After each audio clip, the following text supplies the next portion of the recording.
నమ్మిన ప్రజల కోసం గెలుపు ఓటములతో సంబంధం లేకుండా నేనెప్పుడు ప్రజలతోనే ఉంటానో, ప్రజలతో మమేకమవుతానో అని నిరూపించుకుంటున్నారు చెవిరెడ్డి భాస్కర్ రెడ్డి గారు.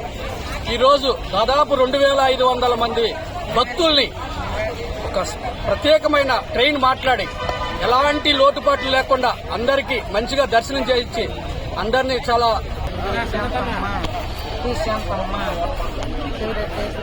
అమ్మలాగా బాగా జరిగింది, బాగా తెచ్చుకుంటున్నారు, బాగా తెచ్చినాడు ఆయన. చంద్రగిరి నియోజకవర్గంలోని వైఎస్ఆర్ కాంగ్రెస్ పార్టీ ప్రజాప్రతినిధులు, నాయకులు, కార్యకర్తలు, ప్రజలు అందరం కలిసి ఒక కుటుంబం లాగా ఉంటాం. గెలుపోవటం వల్ల సంబంధం లేదు. ఒక చక్కటి వసతైక కుటుంబం లాగా కలిసి ఉన్న ఆనవాయితీ వస్తుంది.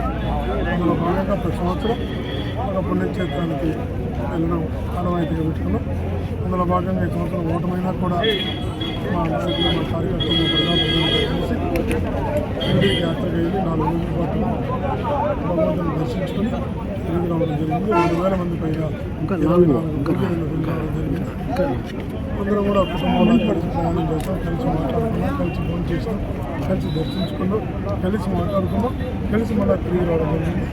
ఒక ఐకమత్యంగా ఉండడానికి, ఒక కుటుంబంలో ఉండడానికి, ఒక అన్యోన్యతగా ఉండడానికి ఇట్లాంటి కార్యక్రమాలు బాగా ప్రయోజనపడతాయని మొదటి వ్యక్తులు ఈరోజు ఆ కార్యక్రమం చేపట్టామని కూడా తెలియజేస్తున్నాం. సహకరించినందుకు కూడా మనసారా కృతజ్ఞతలు తెలియజేస్తున్నాం.